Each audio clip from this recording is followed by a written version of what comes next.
Alrighty. So I am just going live so that I have the recording, and I don't have a lot of time either. So we're just going to go jump right into it. So I had the fortunate privilege of spending 4 days at a art retreat with Seth Apter at at the Queen's Ink in Savage, Maryland. And I thought I would just kind of tell you kind of about the retreat, the sessions, what we learned, my thoughts, what I made. I know people wanted to see a flip through of what I made, so that's really the intent. I have never gone live, so I don't know how to do the whole chat thing, but we'll play along, right? So anyway, here we go. So as I was saying, I spent 4 days in Savage, Maryland at the Queen's Ink. What a fabulous place.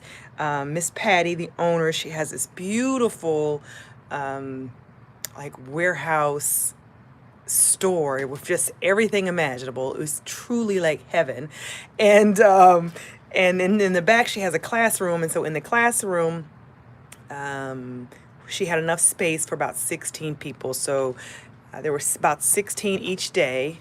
Okay, let me back up. So there was 4 days. One day was called Mixed Media Techniques, and then the other 3 days were called studio sessions. And so in the studio sessions,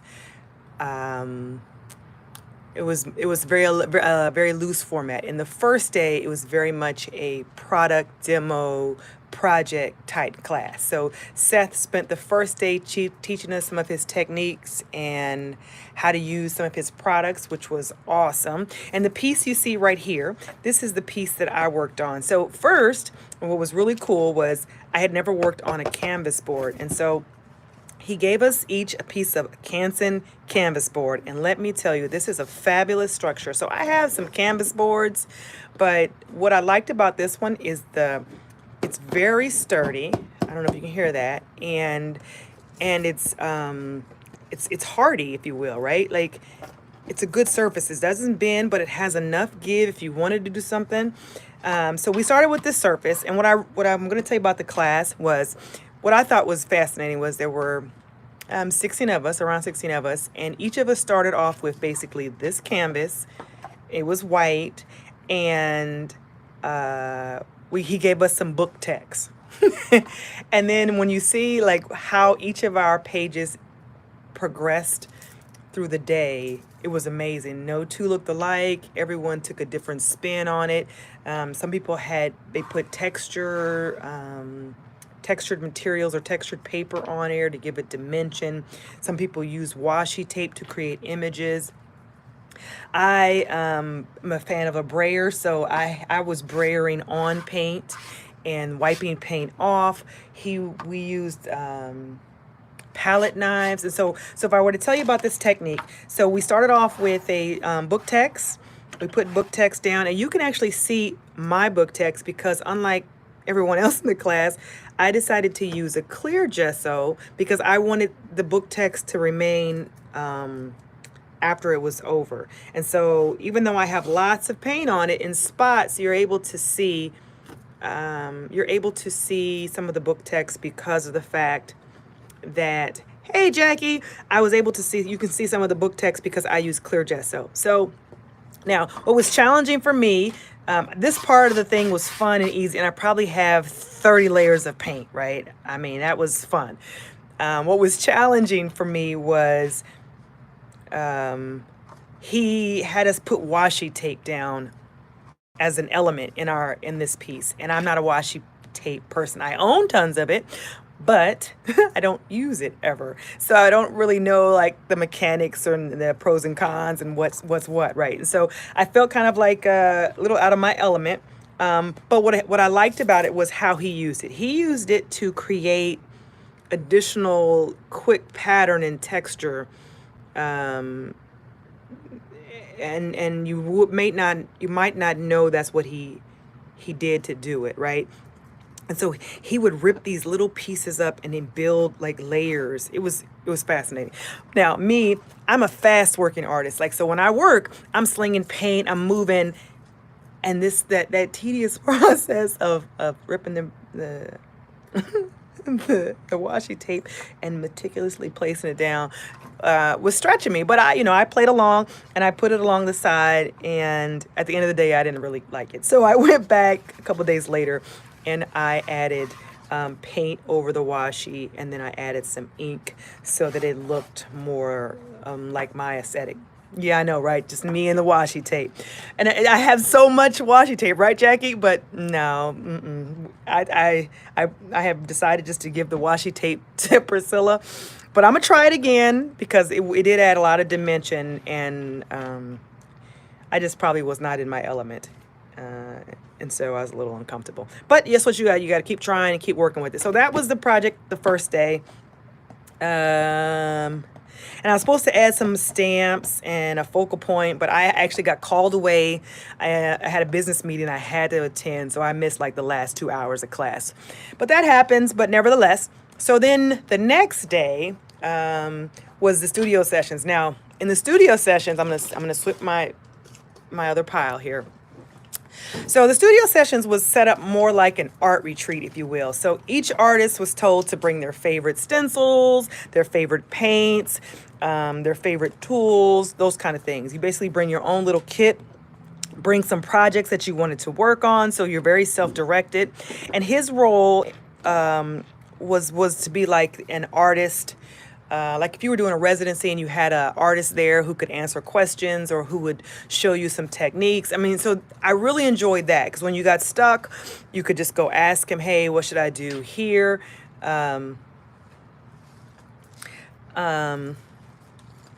Yeah, so I really enjoyed that. I really also enjoyed that the atmosphere he created. He was very inviting, and he was very encouraging, and he would tell you, give you feedback on the pieces that you were working on. Now, at one point, and I don't think I know where those pieces are, I challenged myself to work totally out of my normal color palette, and so I worked with some pastels. I know, right, Jackie? Shocker! I worked with some pastels and like pinks and purples, totally out of my normal color palette. And I challenged myself to do that, I think the first night. And that was fun because I was getting stuck a lot, but I would just go up and ask, okay, so now what? And he would kind of direct me and say, well, why don't you try this, right? And so that was a lot of fun. So let me tell you a little bit about the days, and I'll tell you about my process. So for 3 days, we were kind of on our own. But so in the morning, he would do like a demo every morning. He would do a demo every morning, and then he would do like a product review throughout the day. And so we had little breaks where he would interject, usually like before a meal or something. He would show us a new product or show us what phase he was on, or we would talk about something. Like we would talk about how people get stuck in their process. And how do you get unstuck? We talked about mark making. So that part was fabulous. So for 3 days, you worked on what you worked on, and people worked on all kinds of things. I mean, you had some people working on books. They had bookbinding. You had some people working on fabric. You had people doing the bento box. I worked on my jelly prints because I know that's I enjoy that. So I started on, what day was that? Friday. And I just started pulling paint. I had a limited color palette, and I just started. And so my process is usually I have prints that are in like 3 phases, and I kind of try to, break up my pile so that you can see how this goes. Okay, so my first pile was I had some prints that already had at least 3 or 4 layers of paint on them. So they had, like 1 or 2, 3 pools. And so they were on within my next phase, which is I put paint on through a stencil. And then the next phase after that is I might stamp and then do mark making. So that's kind of how I work. I will batch a pile. I'll do a lot of pulls. I put a lot of layers on some papers. When I feel like the papers have enough paint on them, enough layers, enough texture, if you will. Then I move them to the next phase, and that phase, the second phase, is I put paint through stencil to create some more marks. And then I'll do like 40 at a time, right? So I'm not really thinking, I'm just kind of, and they were teasing me because I start talking to the papers, like what do you need? Like, tell me what you need. What do you want? Seth says honor the layer. And so I didn't have a name for it, but I guess that is what I do, because I start talking to the page and saying, hey, what do you need? Right.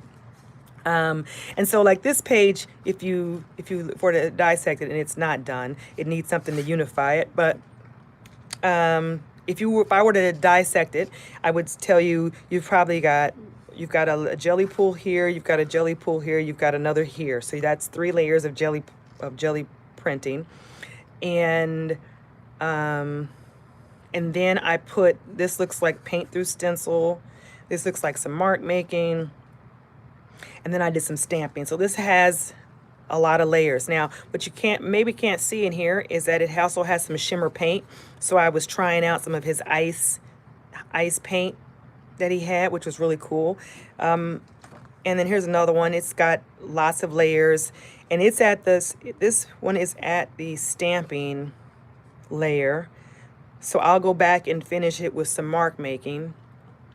But and I know if you've seen any of my videos, you know I work really fast. And so I'm not going to spend a lot of time on each picture. I'm just going to kind of flip through so you can see some of the prints that I made. And literally, I don't know how many I made, but I made a whole lot of them, right? And, as I'm looking at them now, I can see, like, this one needs some mark making, but I love that in the middle. I do love that, and I'll call that out. And here is like some Payne's grade through a stencil. And so just so you can see it, like I probably had both of these out and then just proceeded to put that mark on there, not really concerned about too much about the placement. Just what did the paint need? Did it need some contrast? Did it need to be unified? And so here's some more of them that I've worked on. I'm just going to flip through. This is me trying to recreate Sacred Parts again. I'm sorry. And so this was just me trying to recreate something. And I did. It's kind of close. It's kind of close. Here's another one that I made. And it's funny because I didn't like this one, but now I like it. I don't know what kind of a paper. Oh, it's on resume paper. But I like the way it feels. It needs some more stamping on it and probably some paint through a stencil. Okay, now this one, and there's another black one. Seth loves these two. These were 2 of his favorites. And the reason why is because I discovered that you can use his ice glaze on the jelly plate. And so we were both fascinated because we were curious, like, would it mess up the plate because it's very sticky? And I said, hey, what you gonna do? Let's just try it. And so I pulled this print. And what is really great is all this yummy on the side came from using his ice glaze. It just like pulled up everything, which was really cool. So I'm going to finish this one and probably send it to him because he really liked that one. And then here's another one, probably working on it at the same time. This one I used his green glaze on the side. Fascinating product. And here's another one, and this is on like a calligraphy paper. Now, one of my lessons learned was at first I was just printing with my 9x12, the half one, the Tim Holtz half one. I guess it's not 9x12. I guess it's 9x6 or something like that. I was using that one, and I just had a lot of dead space, right? Like I should have just used what I'm used to using, but I was trying to be conservative with my space. Nevertheless, we're going to keep going, and I will finish these, and you'll see these in the future. But I just some people wanted to see kind of like a flip through of what I worked on and accomplished. Now this little stamp right here, OMG, my girlfriend Pat Porche, she had this gorgeous stamp. And when she pulled that boy out, ooh, I was stamping up everything, because it's a gorgeous stamp. So anyway, that's where that comes from. And she had, these are the Joggles art foamies. That's what those are right there. And this is like a Stencil Girl stencil. And here is one that I added some more stamping to. And oh, here's that stamp again. Oh, that stamp is gorgeous. Oh yeah, this green is coming from his glaze, the Glacier Green glaze, which I had to order of my own. So it came in. I'm super excited. Here's another one. I used the glaze and I used bubble wrap. I just had fun. I just made a bunch of prints, a lot of prints. Here I used her stamp again. This one has a lot going on, but you're gonna see I literally made. I was kind of productive, right? So over the course of 3 days, I jelly printed a lot, and I will just keep working and finishing these off. I like this one. It reminds me of like a manuscript or like the Egyptian papyrus or something. Like it would have some kind of, you know, secret on it. This one too. That's what reminds me of that kind of. This is on this rice paper. One of my girlfriends, Marilyn, she sent this to me from, is it Daiso? Yeah, she sent this to me, and I just love the way that feels. So here's another one. I'm just going to go real fast because just to flip through, probably going too fast, but you can always just kind of pause them. And you'll see me finish these, and I'll post them online and when I finish them. Now this one needs some love, and it needed some love before I even did this. It was like, you know, you make ugly prints. So what I decided to do was use Seth Apter's, I think it was his yellow maybe, to try to unify the piece. I don't know, but I do like the fact that I could rub that glaze in. Okay, this is a funny sheet. This is me trying out some of Seth's stamps that he had to help me figure out which ones I still needed to purchase. And that one should not be in that pile. This is the one that Seth had posted on his page. Now, what's interesting about this one is he has this product that's like a fingernail polish, and I was using it right here. And what I liked about it was it paints. You get a lot of control, differently than you would with an acrylic paint, which is interesting. If you can imagine like a paint, like you're painting your nails, it goes on like that. So you get full thick coverage with your strokes, and you see like a stroke. But anyway, this one also has the Glacier Green glaze on it, which helps to unify a piece. Here's another one. This one is probably further along because I actually got to mark making on this one, which is usually my last step. But I might put something else on it just to bring it all together. Here's another one of these pieces that I was playing with his ice glaze on. And I'll keep working with it, but it has a whole lot of potential. Definitely worthy of getting. It made the paper more sturdy too. Okay, so these couple pieces here were, I used his new sprays, which I have, but don't have them out of the box yet. I used his new sprays directly on the jelly plate. His Eyes Ink sprays. This is like 2 or 3 on some onion skin. And I look, there's a shimmer. I don't know if you can see it, but yeah. So these are on the, they've got like 2 or 3 layers, and they need the next step, but somehow they got in here. Yeah, I was so impressed with the Eyes Ink on the jelly print. I'm going to keep playing with that, perfect that. Here's another very busy piece. And this was like a rub off, which turned into a print. Okay, here goes some more almost finished pieces. Again, I used that stamp, and this was 2 blocks. And I'm using some of his paints, that green patina, that chalk paint color. And here's another one that's more finished than the others, because the reason I know is because I have stamped layers on here. I've used the green glaze, the glacier glaze. It's got some metallic over here in the corner. I mean, oh my gosh, this one is yummy. Okay, and this one is on a dictionary page. So one day, after my first day, and I had printed and used all my papers, I realized, oh, I didn't pack enough paper. I got tons of paint and every other supply, but I didn't pack enough paper. So I went to Staples in the morning and got some more resume paper. And then there was a Goodwill right next to the Staples. And so I ran in, I did some speed shopping. I ran in and got a Spanish dictionary, which is what this is. And I got a French dictionary. And so here's just another one that is more finished than the others. And this one has, I think it's called Whiskey Frost. I used that one in here to create this paint. That's what that paint is. This one has his Glacier Green on it. It's got a lot of layers.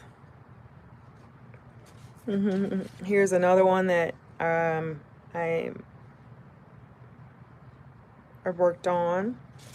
Here's the one I posted today. Again, it's got, and this was a pull off. This looks like a ghost. This looks like a ghost print. Yeah, it's a ghost. Okay, this one is fascinating because this one is the Eyes Ink inks on the jelly plate, pooled with probably like with a Celadon or some kind of, anyway, it was fascinating because those Eyes Inks work amazing on the jelly plate. And we'll do a video just to show you more details about that. Here's another one. I can see I used the yellow Eyes Ink glaze in here. Here's another one I did. I put the glaze on the plate and then pulled it off. And what I like about it is it unifies a piece at really fast. And so I do like that. Here's another one. So this patch would be my patch that are almost complete, probably like 85% complete. I'll do something with them to, you know, finish them off, make them more finished. But that would be that pile. So I don't know how many that was, but those would be the ones that made it to that phase of my printing. Then I have another batch, which is this batch. And so this batch, and I'm not going to do too much showing you because they still need a whole lot of work, but this batch has like, you know, 2 or 3 layers, and it needs the next set of layers. So it needs me to put down paint through a stencil. It needs me to stamp on it. It needs me to make some marks to get them more finished. But you see, you know, they saw me jelly printing, and I know they were like, what is she doing? Is she ever going to finish anything? And I have a system. I have a process. And my process is I work very, I like to not think. And so when I work on so many pictures, I'm really just letting the paint and the marks, you know, the colors work together. Now I will say that was helpful. I was working in a palette, so I could work on, you know, 40 pieces at a time because all the colors are going to work together, right? That was helpful. So these all need some love, but they have good starts already, right? They have a lot of background in depth. I was using a Patty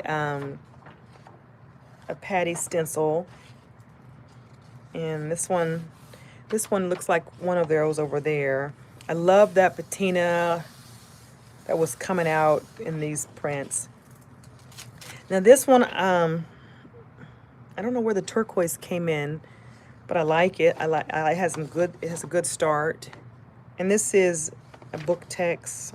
I don't even know what this is, but it's a nice another. Oh, look at that one. Oh, that one is so yummy. Look at that one. like this is one of those ones I'll be like, I don't want to touch it because it's just so pretty. So I'll definitely will photocopy that one. And I had some more book text. I had yep. So I will do a video, and I have some other videos on my channel already that show you my process, but I will show you again, just so that we can see. This was me. Oh, I mentioned in the very beginning that on one of the nights I challenged myself to work out of my palette. So this was me working outside of my palette. This is not what I worked on, but this was my rub off, clean off sheet. And so these were the colors that I work with: purples, magentas, pinks, ooh, light blues, light greens. But it was fun. I had fun. And these were just my rub offs from that. So here, I'm going to make my way through this patch. So why I work in batches is because when I jelly print, it is a production. I get all my supplies out, right? And if I'm going to have them all out, I want to make good use of them. And so I will do these big batches of starter pages. And then when I come back up here in the studio, I don't necessarily have to get all of my prints or all of my supplies out. I can just take what step I'm on next. And so with these, I will just bring out my stencils and some paint and just mark them up that way. So that's what layer these are. These all need paint through stencil. And then I have one more batch, and look how much, right? Like I was doing some serious jelly printing. And in this stack are just like 1 or 2 pulls. They need so much love. But, you know, they got good starts. This was me using my small jelly plate and using his, like this was probably like my first 1 or 2 pulls with the eye zinc glaze. And I wish I had it unwrapped. I could show you what I'm talking about. But it was so thick and so sticky that it like did the most wonderful job of cleaning the plate. Like, really? Yeah. Okay. And so I'm just going to go through these real fast because they're, you know, they are in their infancy. But good starts, and I will probably take photos of these because then I can use them later. I have them on onion skin, and I can use them in various collages. Because some of these are just yummy. Like all the color and texture in this one. Oh.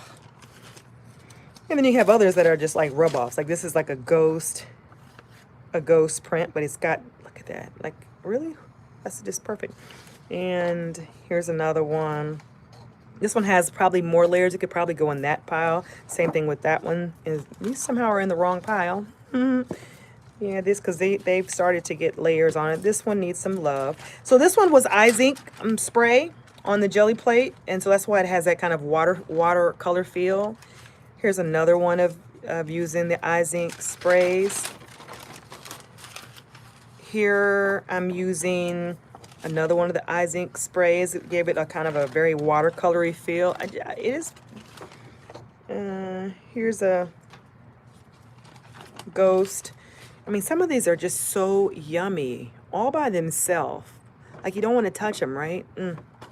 Okay, this one was fascinating. I don't remember how I don't remember this one. Like, I can tell that I was using his eye zinc sprays because I can see the water, but I couldn't tell you how I did it.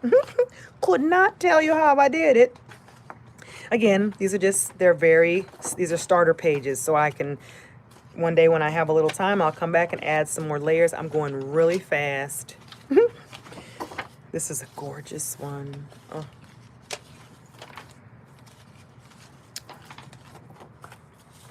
So that would conclude my kind of my overview of it. I would highly recommend going to the studio sessions, especially if you just, like for me, I needed a break. And I like hosting retreats, and it is different when you're not the host. It is good just to sit in the chair and just play, and so I had a great time. I would do it again. I would spend the money. I would encourage you if that's something you'd want to do. It was great to be around other artists, to have other artists come around and learn from them. And, you know, them seeing and commenting on your technique and just sharing. Seth himself is just marvelous. He is very willing to share and help, and very knowledgeable in his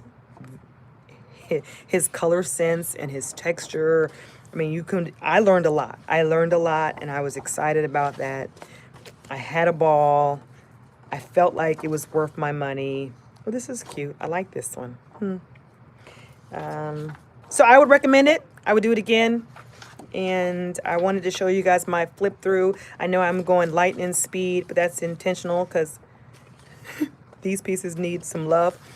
And there you go. So I don't know how many pieces that is, or how many actual prints I made over the course of 3 days. But I had a ball, and I thought I would share this with you. I hope you all enjoyed it. I thank you all who are here with me live. Thank you. And I'm going to call it a day. And I still want to show you guys what I got in my haul, but that'll have to be for another day. Um, thank you, Jackie. Talk to you guys later. Bye-bye. So, Jackie, I got to figure out how to turn this off, right? Do you just hit the X? Let's see. I gotta take it off my thing. Are you sure you want to stop streaming?